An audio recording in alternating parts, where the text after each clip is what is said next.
Hi guys, I am Madhav.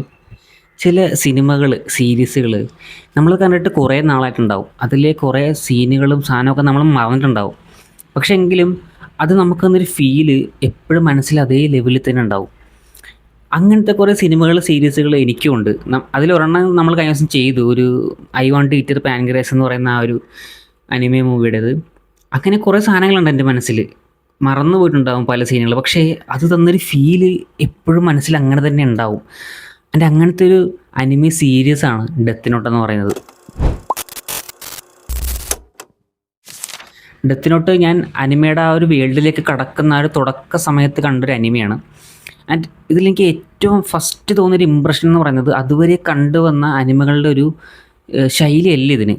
സ്ഥിരമായി കാണാൻ ഒരു പാറ്റേൺ, ഒരു കഥ പറച്ചിൽ രീതി, ട്രീറ്റ്മെൻ്റ് ഒക്കെ ഉണ്ട്. പക്ഷേ ഞാൻ അതുവരെ കണ്ടതിനൊക്കെ മാറി തികച്ചും ഒരു ഡിഫറെൻ്റ് ആയിട്ടുള്ള, അതായത് ഒരു സിനിമ കാണുന്ന പോലെ ഒരു പക്ക സിനിമാറ്റിക് ആയിട്ടുള്ളൊരു ഫീൽ ആയിരുന്നു ഡെത്ത് നോട്ട് എനിക്ക് ഫസ്റ്റ് തന്നെ. അല്ലെങ്കിൽ എനിക്ക് ഫസ്റ്റ് തോന്നിയൊരു ഇമ്പ്രഷൻ അതായിരുന്നു. അതായത് പക്ക ഒരു സിനിമ, ഒരു ഡാർക്ക് ത്രില്ലറൊക്കെ കണ്ട എങ്ങനെ ഇരിക്കും, ഒരു ഡാർക്ക് ത്രില്ലർ സിനിമ, അതുപോലെയായിരുന്നു ഡെത്ത് നോട്ട് എനിക്ക് തന്നൊരു അനുഭവം. അതായത് നല്ല എൻഗേജിങ് ആയിട്ടുള്ളൊരു ഒരു സിനിമ കാണുന്ന പോലെ, ഒരു ത്രില്ലർ സിനിമ കാണുന്ന പോലെ. ഇത് ആക്ച്വലി അങ്ങനെ തന്നെയാണ്, ഒരു ത്രില്ലറാണ്, ഒരു മൈൻഡ് ഗെയിമിംഗ് സെറ്റപ്പാണിത്.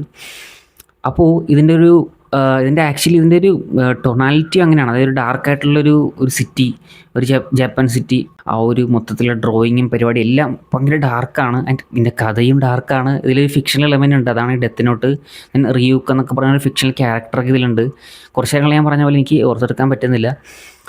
പക്ഷേ ഇതിലെനിക്ക് ഡെത്ത് നോട്ടിൽ എനിക്ക് ഓർമ്മയുള്ള 2-3 സാധനങ്ങൾ. ഒന്ന്, 6-ാമത്തെ 7-ാമത്തെ എപ്പിസോഡിലാണെന്ന് തോന്നുന്നു, ഒരു പെൺകുട്ടിയെ കൊല്ലുന്നൊരു സീനുണ്ട്. അത് ഒരു രക്ഷയില്ലാത്ത സാധനമായിരുന്നു. കാരണം അതിൻ്റെ ഒരു എക്സിക്യൂഷൻ ഉണ്ടല്ലോ, അതായത് നമുക്കൊരു തരിപ്പാണ്. കാരണം ഭയങ്കര ഡീപ്പാണ് ആ സീൻ. അതായത് നമ്മുടെ നായകൻ്റെ ഒരു ഡയലോഗുണ്ട്, ഐ ആം കീര. കീര എന്ന് പറഞ്ഞാൽ എന്തോ കില്ലർ എന്നാണ് അർത്ഥം. അപ്പോൾ അത് പറഞ്ഞു കഴിഞ്ഞിട്ട് ഈ പെൺകുട്ടി ജസ്റ്റ് ഇങ്ങനെ ഞെട്ടിയിട്ട് നടന്നു പോകുന്ന പോലൊരു സാധനമുണ്ട്. അത് മരണത്തിലേക്കാണ് ആ പെൺകുട്ടി നടന്നു പോകുന്നത്. അത് എക്സിക്യൂഷൻ ചെയ്തിരിക്കുന്നുണ്ടല്ലോ. അയ്യോ, അതായത് ഒരു പടി പോലത്തെ ഒരു സംഭവം, അതായത് ഒരു ആണ്, ഒരു കയറ് കെട്ടിത്തൂക്കിയിട്ടിരിക്കുന്നു.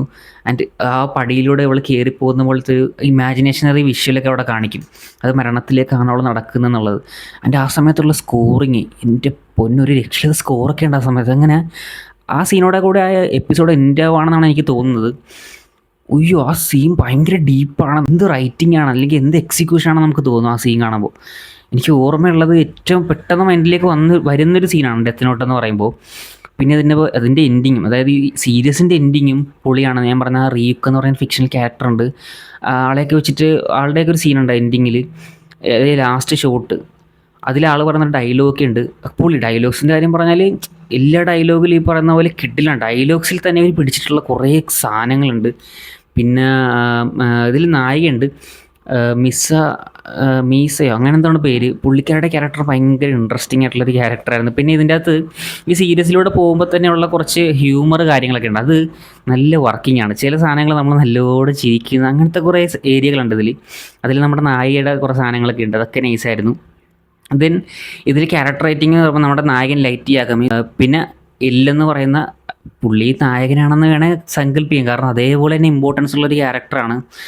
അപ്പോൾ ഇവർ രണ്ടുപേരും തമ്മിലുള്ള ഒരു ഗെയിം പോലെയാണ് ഈ സംഭവം. അതായത് അത് ഭയങ്കര ഇൻട്രസ്റ്റിംഗ് ആണ്. ഞാൻ പറഞ്ഞില്ല, നമുക്ക് ചില സമയത്ത് ഒരു സീറ്റഡ് ത്രില്ലർ പോലെ തോന്നും. കാരണം എന്താണ് നടക്കാൻ പോകുന്നത്, എന്താണ് നടക്കുന്നത്, ചില ട്വിസ്റ്റ് ടേൺസുകൾ, അങ്ങനത്തെ നമ്മളീ പറഞ്ഞ ഭയങ്കര എൻഗേജിങ് ആയിട്ടുള്ള കുറേ മൊമെൻറ്റ്സുകളുണ്ട് ഇതിൽ. റൈറ്റിങ്ങിൻ്റെ ഭാഗത്ത് നമുക്ക് തോന്നുന്ന മൊമെൻറ്റ്സ് ഉണ്ട്, വോയിസ് ആക്ടേഴ്സ് ഉണ്ട്. ഇതിൻ്റെ അകത്ത് ഡെത്ത് നോട്ട് എന്ന് പറയുമ്പോൾ ഒരു ചിരി എല്ലാവർക്കും ഓർമ്മ വരും. നമ്മൾ ലൈറ്റ് യാഗമിയുടെ ഒരു ചിരി, ആ ചിരിക്കുന്ന സീന്, അങ്ങനെ എല്ലാ ഏരിയകളിൽ നിന്നും ഈ സീരീസിന് ഒരു ഡിഫറെൻ്റ് ആയിട്ടുള്ള ഒരു വശമുണ്ട്, ഒരു എക്സ്പീരിയൻസ് ഉണ്ട്.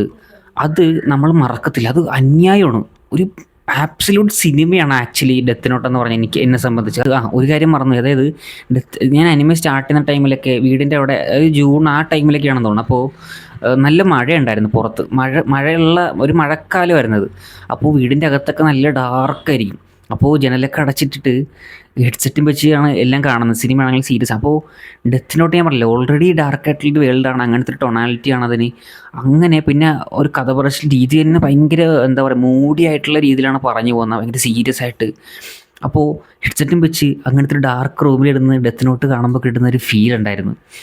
അത് വല്ലാത്തൊരു രസമായിരുന്നത്, വല്ലാത്തൊരു ഫീലായിരുന്നത്. പിന്നെ ഡെത്ത് നോട്ട് ആക്ച്വലി ഒരു പോപ്പുലർ ആയിട്ടുള്ള അനിമയാണ്, അറിയാമല്ലോ. വളരെ പോപ്പുലർ ആയിട്ടുള്ളൊരു അനിമയാണ് ഡെത്ത് നോട്ട്. വളരെ ഷോർട്ടായിട്ടുള്ള അനിമയാണ്, ഞാൻ പറയാൻ വിട്ടുപോയി. 35 36 എന്തോ എപ്പിസോഡുള്ളൂ ഡെത്ത് നോട്ടിന്. വളരെ ഷോർട്ടായിട്ട് കണ്ടു തീർക്കാൻ പറ്റുന്നൊരു അനിമയാണ് കമ്പാരിറ്റീവ്ലി മറ്റുള്ള അനിമകളൊക്കെ വെച്ച് നോക്കുമ്പോൾ. ആ 36 അല്ലെങ്കിൽ 35 36 എപ്പിസോഡും വർത്തെന്ന് പറഞ്ഞാൽ അനാവശ്യമായ ഫില്ലർ സാധനങ്ങളൊന്നുമില്ല. പക്ക സ്റ്റോറി, ആ കോറിനെ കേന്ദ്രീകരിച്ച് തന്നെയാണ് എല്ലാം പോകുന്നത്. എല്ലാ ക്യാരക്ടേഴ്സും എല്ലാം, അനാവശ്യമായിട്ടുള്ള ഒരു പരിപാടികളും ഇല്ല. കുറച്ച് ലെങ്ത്ത് കൂടുതലുള്ള ഒരു പടമാണെന്ന് വിചാരിച്ച് കണ്ടാൽ മതി. കാരണം നമ്മൾ എന്താ പറയുക, ഒരു എപ്പിസോഡ് കഴിയുമ്പോൾ അടുത്ത എപ്പിസോഡിലേക്ക് നമ്മൾ അങ്ങ് പോകുവാണ്. കാരണം എന്താണ് നടക്കണമെന്ന് പറയുന്ന ആകാംക്ഷയാണ് നമുക്ക് എപ്പോഴും. സ്റ്റിൽ പല കാര്യങ്ങളും എന്താ പറയുക കൃത്യമായിട്ട് ഓർത്തെടുക്കാൻ എനിക്ക് ഉണ്ട്, പക്ഷേ എനിക്കത് കൃത്യതയില്ലാത്തവരാണ് ഞാൻ പറയാത്തത്. എങ്കിലും എൻ്റെ ഫേവറേറ്റ് ആയിട്ടുള്ള സീരീസാണ് ഞാൻ പറയുന്നത്. എനിക്ക് ആദ്യമായിട്ടൊരു സിനിമാറ്റിക് അനുഭവം തന്നൊരു അനിമെ സീരീസാണ് ഡെത്ത് നോട്ട്. അത് കാരണം മനസ്സിൽ ഇപ്പോഴും ഞാൻ പറഞ്ഞ പോലെ ആ ഒരു എക്സ്പീരിയൻസ് അതേ ലെവലിൽ തന്നെ ഉണ്ട്. അത് കാരണം വീഡിയോ ഈ ചാനൽ ഇതിനെപ്പറ്റി ചെയ്യാതിരുന്നാൽ ശരിയാകത്തില്ല. സോ എന്തായാലും ചെയ്യണം.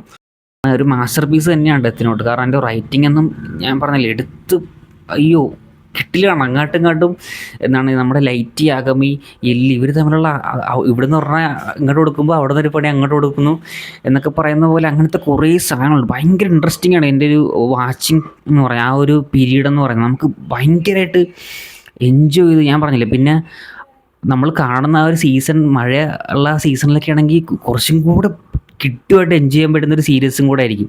അത് എൻ്റെ ഒരു പേഴ്സ്പെക്റ്റീവിൽ പറഞ്ഞാണ്. അങ്ങനെയൊന്നും ഇല്ല ആക്ച്വലി, എപ്പോഴെങ്കിലും കാണാവുന്നൊരു സാധനമാണ്. കാരണം അമ്മാതിരി റൈറ്റിങ്ങും പരിപാടിയൊക്കെയാണ്. എക്സിക്യൂഷൻ ആണെങ്കിൽ ഞാൻ പറഞ്ഞില്ലേ, ഒരു സീൻ തന്നെ ഒരു പെണ്ണിനെ കൊല്ലുന്ന സീൻ ഞാൻ പറഞ്ഞില്ലേ. അങ്ങനെ ഒരു ചില ചെറിയ സാധനങ്ങൾ ഇവരുടെ ഒരു വിഷൻ കൊണ്ട് ഒരു വേറെ തന്നെ രീതിയിലേക്ക് ഇവർ എക്സിക്യൂഷൻ ചെയ്ത് വെച്ചിട്ടുള്ള അങ്ങനത്തെ കുറേ സാധനങ്ങളൊക്കെ ഉണ്ട്.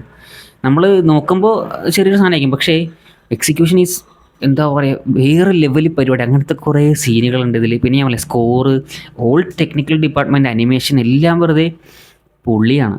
അപ്പോൾ ഇതാണ് എനിക്ക് ഡെത്ത് നോട്ട് എന്ന് പറയുന്നത്. നിങ്ങൾ പറ, നിങ്ങൾ ഡെത്ത് നോട്ട് കണ്ടിട്ടുണ്ടെങ്കിൽ എന്തായിരുന്നു നിങ്ങൾക്ക് ഡെത്ത് നോട്ട് ഇഷ്ടപ്പെട്ട സീനുകളും കഥാപാത്രങ്ങളും ഡയലോഗ്സ് എല്ലാം ഉണ്ടാവും. അപ്പോൾ അതൊക്കെ എന്നോട് ഷെയർ ചെയ്യുക. ഇനി നിങ്ങൾ ഡെത്ത് നോട്ട് കണ്ടിട്ടില്ലെങ്കിൽ, അനിമെ കണ്ടുകൊണ്ടിരിക്കുന്ന ആളാണ് നിങ്ങളെങ്കിൽ, അനിമെ കാണാൻ താല്പര്യമുള്ളവരാണെങ്കിൽ എന്താ പറയുക തുടങ്ങാൻ പറ്റിയൊരു നല്ല സാധനം കൂടെയാണ് അനിമെ. എന്താ പറയുക അങ്ങനത്തെ ഒരു ഐറ്റമാണ്. അപ്പോൾ ജസ്റ്റ് കണ്ടിട്ടില്ലെങ്കിൽ കണ്ടു നോക്കുക. മിസ്സാക്കാതിരിക്കുന്നതായിരിക്കും ബെറ്റർ, മിസ്സാക്കരുത്. ഇതാണ് ഞാൻ പറയുള്ളൂ എൻ്റെ ഒരു അഭിപ്രായത്തിൽ. അപ്പോൾ ഓക്കെ, എന്തായാലും അടുത്ത വീഡിയോ കാണാം.